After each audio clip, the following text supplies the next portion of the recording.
This is ayah number 65 and 66. And I really wanted to actually mostly talk to you about 65 from Surah Yunus, the 10th surah. Allah tells His Prophet sallallahu alaihi wasallam, وَلَا يَحْزُنْكَ قَوْلُهُمْ. What they have to say to you shouldn't grieve you. The thing they say should not grieve you. And what Allah's Messenger is being told sallallahu alaihi wasallam in these words is that the Prophet will hear things that really hurt him. And Allah says, don't let those things hurt you. You have to become stronger than that. Because if you let those things hurt you, they will demoralize you and you will not be able to do your job. You have to deliver the message of Islam to people, the message of hope, the message of optimism, the message of letting human beings find their purpose again. If you get demoralized, how will humanity find their morale? How are they going to find their motivation? So you cannot be taken back by the words that they say. And if you think it's insulting to you or to Islam or to Allah, the things they say, إِنَّ الْعِزَّةَ لِلَّهِ جَمِيعًا. No doubt authority and respect and honor and dignity belong to Allah, all of it. All dignity, all authority, all respect belongs to Allah. Don't ever think Allah can be disrespected. That's not possible. Allah owns it. Allah owns it. So don't you worry about it. Huwa Sami'ul Alim. And it's not like Allah didn't hear what they said. And it's not like Allah doesn't know what they're saying that you didn't even hear. Allah is all hearing, all knowing. Allah gave His Messenger sallallahu alaihi wasallam clear advice on how to keep moving despite hearing ugly speech. You guys that are online a lot, some of you are exposed to videos, blogs, comments under YouTube videos that are very hurtful to Islam. They're really reading them will just make you feel disgusted inside. How can people say things like that about Allah, about His Messenger sallallahu alaihi wasallam? It's one thing to not believe in them, but the kind of hate and the kind of just aggressive animosity that's just spewing out of people's mouth makes you just go, what kind of people are these? Why would somebody say something like that? Right? It's disgusting and it bothers you.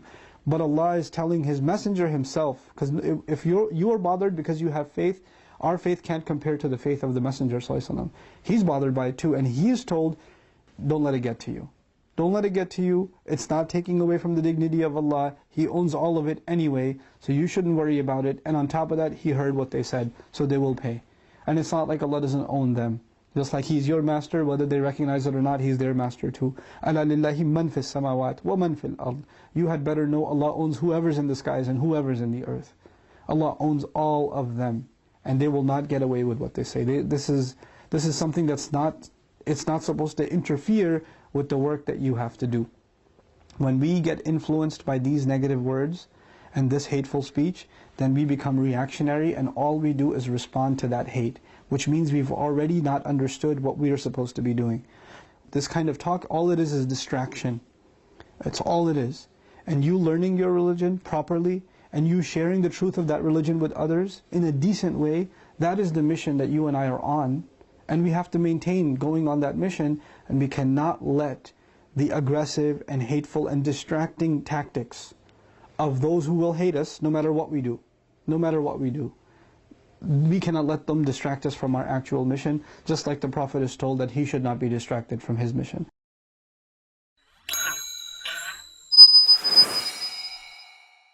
Let me tell you a little story. In the khutbah of Jumu'ah, a brother, he came up to me. He said, brother, what you just talked about really personally hit home for me. I talked about the death of Khadija, the death of Abu Talib. Such a serious thing. I sat him down, I said, please tell me. He said, brother, today was the first day that I prayed in a year. I was very practicing for most of my life, but today is the first time I have prayed in a year. I said, what happened? He said, about a year ago, my life was picture perfect. Everything is going according to plan. I was nearing the age of 30. I had gone through college and medical school, working 2 jobs on the side. I had gotten married during that time, found the woman of my dreams, the love of my life. We had 2 beautiful small babies. I was in my medical residency, working 16 hours a day. And we were living in a small, tiny little apartment. not in a very good part of town. We had one car that was broken down. It kept breaking down every other day. Years and years and years we got through, some way, somehow. I was now nearing the end of my medical residency. So I was starting to get offers from clinics and hospitals and doctors and groups. Very lucrative offers, 6 figures. And things were starting to work out. I had not one but multiple offers on my desk. We had gone looking for nice homes so we could buy a house in a nice neighborhood, nice schools for our children. We went to the car dealership and we're looking at minivans and nice cars. Everything was working out. And he said, one day I came home a little bit earlier than scheduled. I walk into my house. I said, Salamu alaikum. And nobody responded. I looked at the time, and it was usually the time my wife would put the kids down for a nap, their afternoon nap, and she would take a nap with them as well.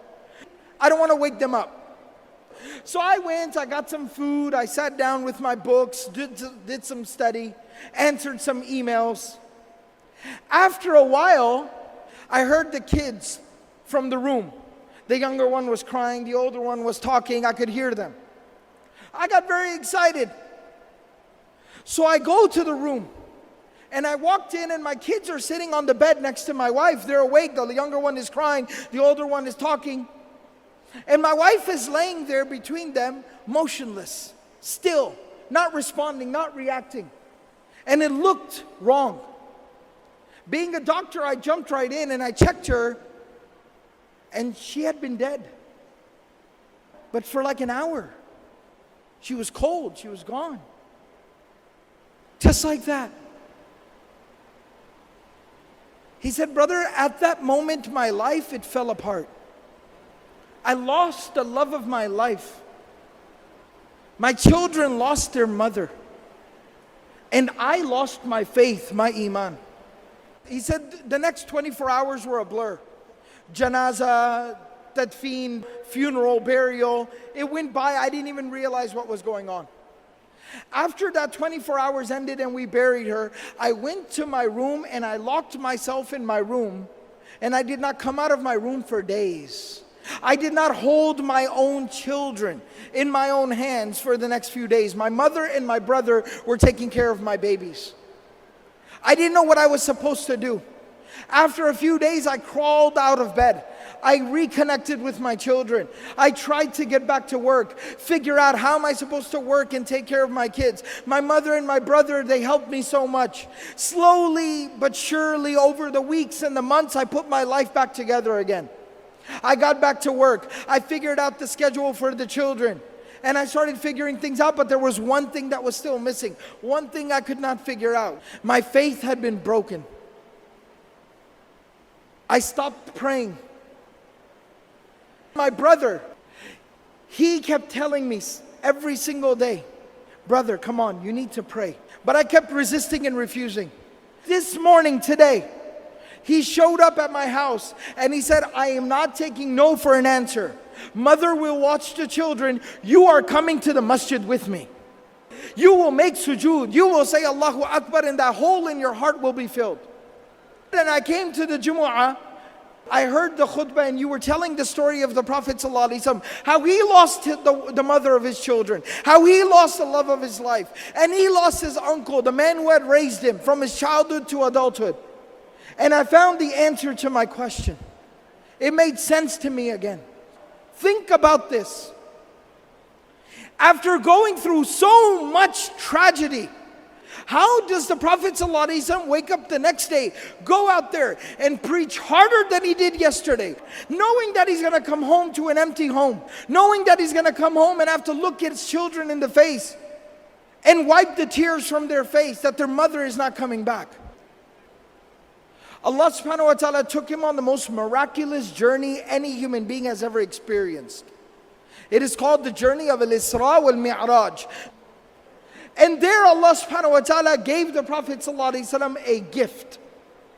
And that gift was the 5 times daily prayer. And Allah subhanahu wa ta'ala told the Prophet ﷺ, difficulties will come. Adversity will knock your door. Tragedies will befall you. But every single time you fall, stand back up and say Allahu Akbar. And pray to Allah subhanahu wa ta'ala. And bow your head in front of Allah. And put your face on the ground and sujood in front of Allah. Salah will heal your wounds. It'll solve your problems. It'll ease your difficulties.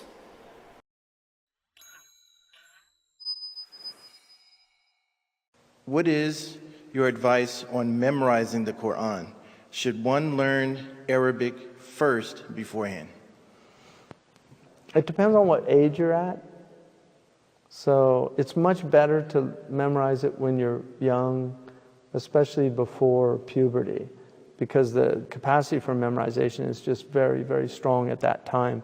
So as you get older, it gets more difficult. And because I became Muslim, I was already an adult. And the people that I study with, the Mauritanians, they say, memorization of the Quran is mandub, but fiqh is wajib, aqeedah is wajib. And so they prioritize fiqh and aqeedah over memorization. So, I would say that learning Arabic to learn the deen is very important. A lot of people memorize it and don't understand it. Whereas, alhamdulillah, if you understand it, it's a great blessing to understand it. It's a great blessing to memorize it, undeniably. But if you had to choose, Marabt al-Hajj, one of the very first things that he told me when I was in Tuimarat, he said about hifz, he said, "Hifdhu shatrain khayrun min qira'ati wa qarain." Like, to memorize 2 lines is better than to reading 2 camel loads. And then he said, وَفَهْمُ شَطْرَيْنِ خَيْرٌ مِنْ حِفْظِ وَقْرَيْنِ. But to understand 2 lines is better than to memorize 2 camel loads of knowledge. So understanding is over memorization. And one of the things that the Prophet ﷺ said about the earlier people, he said, أَنْتُمْ فِي زَمَانٍ قَلِيلٌ قُرَّاءُهُ كَثِيرٌ فُقَهَاؤُهُ تحافظون على حدوده وتضيعون حروفه وسيأتي على أمتي زمان كثير قراءه قليل فقهاؤه يحافظون على حروفه ويضيعون أحكامه. He said that at that time there weren't a lot of people that memorized it, but they knew the ahkam. They were fuqaha, they understood it. He said the time will come in my ummah, you'll have a lot of people that memorize it, but they don't understand it, which is a negative thing. It's not that the memorizing it is a negative thing, but memorizing it without understanding then. So I would encourage people with their children, if they can find a good qari. You have to be very, very careful, unfortunately now, because there's a lot of abuse. So you have to find trustworthy people. And then you should also always, nobody should be alone with children, especially males that are not mahram. You should never have like one-on-one with a child. Doesn't matter who they are. And that's the sunnah. Abu Hanifa radiallahu anhu did not allow beardless youth to come into his majlis, and they asked him about it. He said, "This is what I saw from my teachers." So you might not have that problem, but just so it's very important, because unfortunately the Prophet ﷺ, one of the signs of the latter days is pedophilia, and that's in the hadith. The Prophet said, "Yushtahal ghulam." He said people will desire boys, children. Your monthly support of $10 ensures free Quran education stays free and impactful for Islam learners globally. Every contribution matters.